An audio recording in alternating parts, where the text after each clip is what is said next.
दोस्तों, आज हम आपको जिस मंदिर के बारे में बताने वाले हैं वह दुनिया का इकलौता ऐसा मंदिर है जिसमें आज भी महादेव जागृत अवस्था में हैं और समय समय पर अपने भक्तों की मदद करने के लिए चमत्कार भी दिखाते हैं।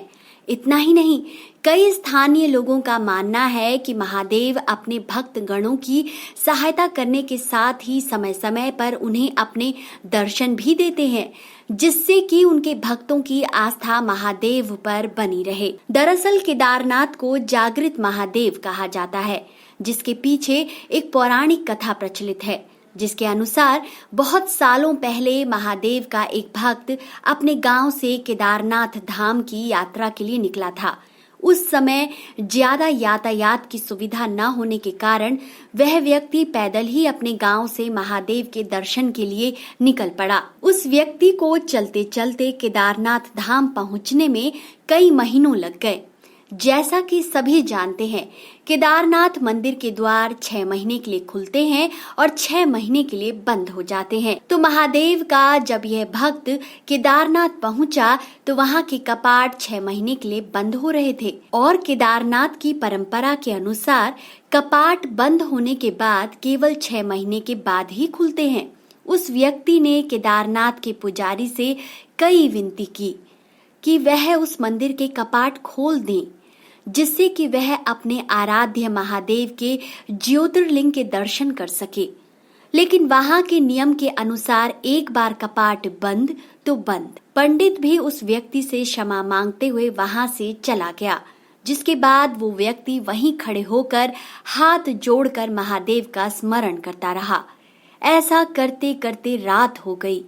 भूख, प्यास और थकान की वजह से उस व्यक्ति का बुरा हाल हो गया था। फिर रात के अंधेरे में एक सन्यासी उस व्यक्ति के पास आया और उससे पूछा कि आखिर वह इस हालत में यहाँ क्यों है।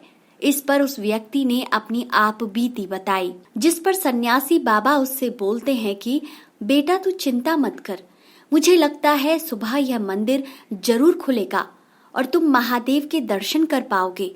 इसके बाद बातों ही बातों में उस व्यक्ति को कब नींद आ गई उसे पता ही नहीं चला। फिर अगली सुबह जब उसकी नींद खुली तो उसने देखा कि सन्यासी बाबा वहां से जा चुके थे। इससे पहले कि वह कुछ समझ पाता, उसने देखा कि सामने से मंदिर के पुजारी अपनी पूरी मंडली के साथ उसी ओर आ रहे हैं। उसने सभी को प्रणाम किया और बोला, आपने तो कहा था कि यह मंदिर अब 6 महीने बाद ही खुलेगा और 6 महीने तक यहाँ कोई नहीं आता, तो भला आप इतनी सुबह यहाँ क्या कर रहे हैं? उस पुजारियों की मंडली में से एक पुजारी ने उस व्यक्ति को पहचान लिया और उसे कहा कि अरे बेटा, तुम वही हो ना जो मंदिर के द्वार बंद होते समय ज्योतिर्लिंग के दर्शन करने आए थे और जिसे मैंने कहा था कि अब 6 महीने बाद ही मंदिर के कपाट खुलेंगे। तुम इतनी जल्दी वापस आ भी गए? वह व्यक्ति थोड़ा सा आश्चर्यचकित हुआ और बोला, नहीं बाबा, नहीं, मैं कहीं नहीं गया था। कल ही तो आप मुझे मिले थे और मैं रात को यहीं सो गया था। मैं तो कहीं भी नहीं गया। उसकी ऐसी बात सुनकर सभी आश्चर्यचकित हो गए और पुजारी ने कहा कि बेटा, लेकिन मैं तो इस मंदिर के द्वार 6 महीने पहले बंद करके गया था और आज फिर 6 महीने बाद इस मंदिर के कपाट खोलने आया हूँ। क्या तुम्हें जरा भी अंदाजा नहीं कि 6 महीने बीत चुके हैं? फिर उस व्यक्ति ने सभी को एक सन्यासी बाबा के मिलने की बात बताई। उसने बताया कि एक सन्यासी बाबा आया था जिसका कद बहुत लंबा था।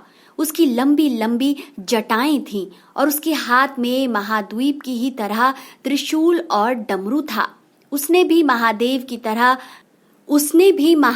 की तरह मृग की शाला पहनी हुई थी। पुजारी सब समझ गए कि यह और कोई नहीं, साक्षात महादेव थे जो उस व्यक्ति से मिलने आए थे। जिसके बाद पुजारी उस व्यक्ति के चरणों में गिर गए और बोले कि हमने तो अपना पूरा जीवन प्रभु की भक्ति में बिता दिया, लेकिन सच्चे भक्त तो तुम निकले, जिन्हें साक्षात महादेव ने अपने दर्शन दिए। उन्हीं की योग माया ने तुम्हारे 6 महीनों को एक दिन में बदल दिया। तो दोस्तों, कैसा लगा आपको हमारा ये वीडियो? अपनी राय कमेंट सेक्शन में जरूर बताएं।